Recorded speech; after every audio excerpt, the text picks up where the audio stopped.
Once again, good morning, girls. I want to revise the previous class once again. In previous class, we have started the first chapter, Fundamental Concepts, which includes Introduction to Data Structures, Types of Data Structures, Introduction to Algorithms, Pseudocode, Flowcharts, and Analysis of Algorithms. Already we have started the first topic as Introduction to Data Structures. So in Introduction to Data Structures, we have defined data structures and what are the types of it and what are the definitions of them. So data structure can be defined as the organization of data elements and the interrelationships among them. Okay, so the term data structure refers to the organization of data elements. So what are the data elements are there? How do we organize them? And what are the relationships we are maintaining with the data elements is referred by the term data structure. So data structure can be defined as, or it is refers to the organization of data elements and the interrelationships among them. There are two types: data specification and data implementation. Specification requires explaining the overall behavior of the data structure. Implementation requires simulating the data structure in some programming language. Clear? So data specification requires the overall behavior of the data structure. How it is going to work, how it is going to functioning will be taken by data specification, and we are going to implement using one of the programming languages. So in this semester and in this paper, we are going to implement data structures using C++.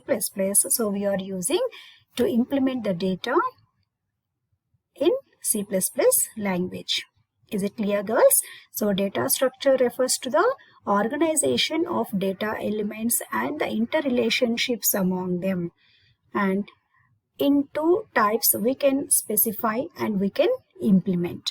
Specification, which requires the functioning of the data structure, the overall behavior of the data structure, how it is going to functioning and what are the properties it consists and so on.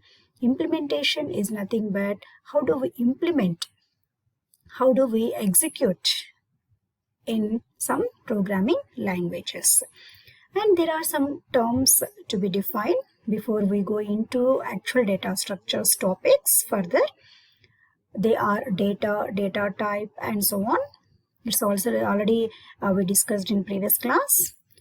Data is nothing but a piece of information, isn't it? So what is the block diagram of computer organization? Everybody knows, I think, input, processing, and output. So those three we can call it as a functions of computers. Okay, what are the functions of computers? Data input, data manipulation, and data output.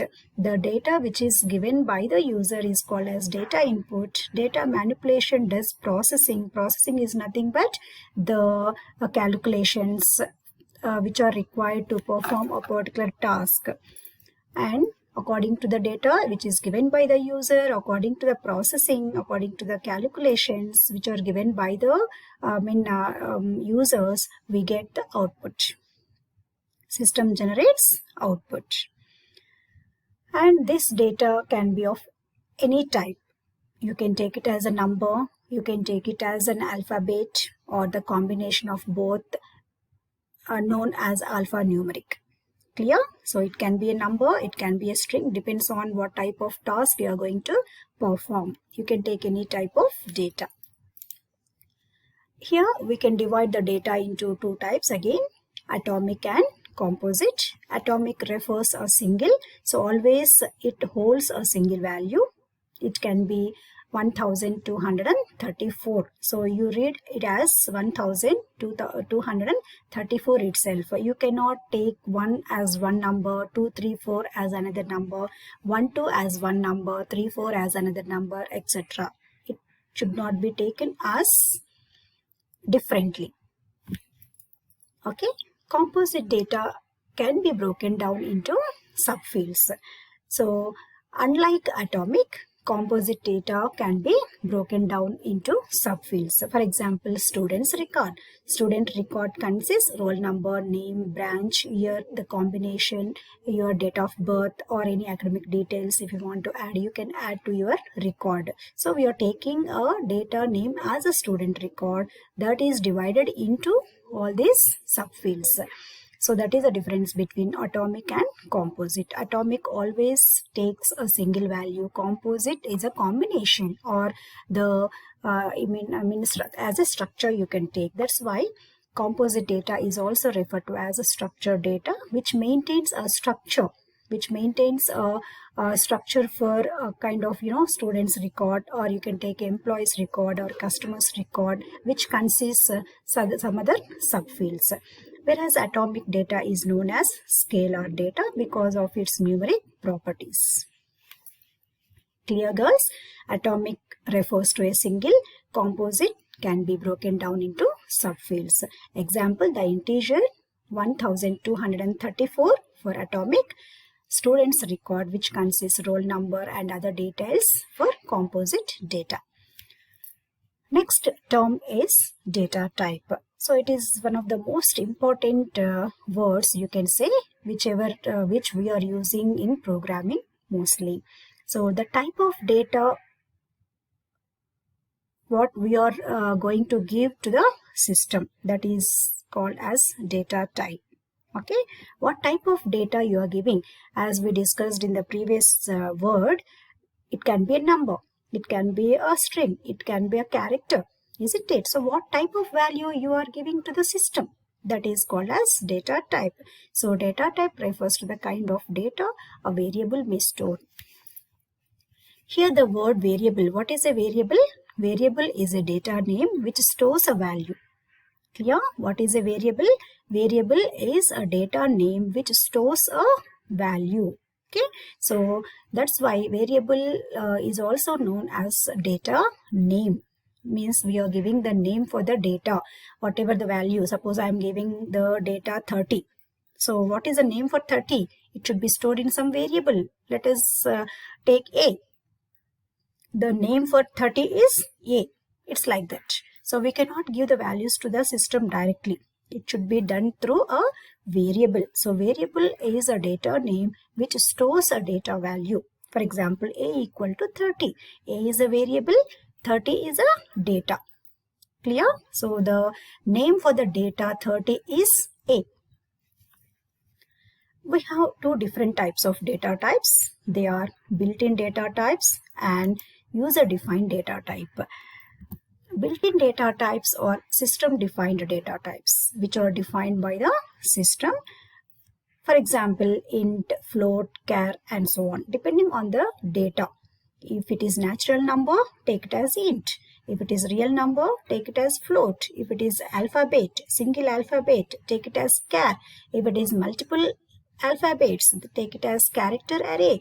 If it is long integer, take long. If it is long double, if you take many decimal points for float, take it as double, isn't it? So depending on the data, whichever required by the program will be taken as int, float, character, and so on. Clear? So using built-in data types, or with the help of built-in data types, we can design our own data types known as user-defined data types. Is it clear, girls? Built-in data types are also known as system-defined data types because these are designed or defined by the system. So I think you know the the word called keywords.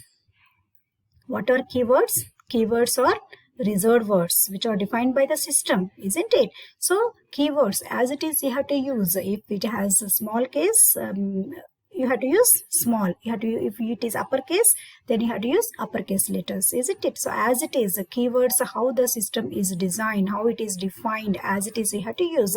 You should not keep capital letter here. Capital I should not use. Capital F should not be used, isn't it? Similarly, so these are the words which are defined by the system. As it is, you need to use. Integer, full word also wrong. Floating, full word also wrong. Character, full word is also wrong. Wrong. Character is defined as char. Integer is defined as int. Like that. Clear? Yes. So using built-in data types, we can define our own data types like structures, unions, and classes. Structures and unions already you have seen in your C language. So we are using classes in C++ language. So all object-oriented programming languages. C++ is one of the object-oriented programming languages. I think you all are aware of it, isn't it? So object-oriented programming languages uses user-defined data types such as classes. Shall I go to user-defined data types now? Is it clear? Everything is clear. Data type, the definition, and what are its types, and what is system-defined data type. Coming to user-defined data types, we are using a class. We are taking an example of a student record here as a structure. You can say, or the same structure can be defined as a class here because we are using object-oriented programming language. C++ uses classes. Okay, so this class consists the details about roll number, name of student, percentage of marks, and so on. Here, this example shows the definition of a class. How do you define a class?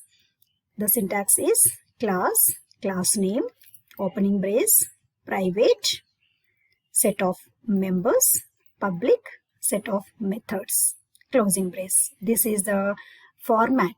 This is the syntax of a class definition.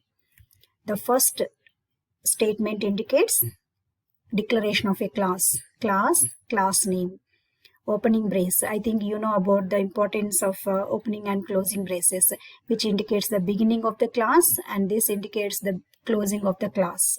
Within the class, what are its properties? So what this specifies? These are the properties of a class. What is a class name? Student. What are the properties of class? We have roll, name, percentage as members, get record, print record, and search record are functions or methods. Variables are also known as members. Functions are also known as methods. The variables which are there in the class are known as members. The functions which are there in the class are known as methods. That's it. But variables and members are same. The definition, the syntax, working, everything is similar, but just we name them as members because we are making some differences between one language to another language. So we call variable in C language, we call member in the C++ language. That's it, because it is placed within the class. The variable which is placed within the class is called as a member. The functions which are placed within the class are called as methods. Methods are also known as functions. What are functions? Functions are set of block of statements which specifies a particular task, isn't it? So call it as method. Methods are functions. The definition is the same, and the working method also same. Just you name it as a method rather than function. You name it as a member rather than a variable. So from now onwards, don't call them as variables. You call it as the members. Don't call them as functions. You should call it as methods. Clear? Yes. And coming to private and public. Private indicates local, public indicates global. We use private for members, public for methods, because these methods can be used elsewhere in the program. It should work globally. Clear? And just observe the words here: student, roll, name, percentage, get record, print record, search record, and so on. So what is the difference among them? We'll see now. Student, first letter is a capital. So there are some conventions actually. Conventions are nothing but the rules. Okay, so we'll see the rules later.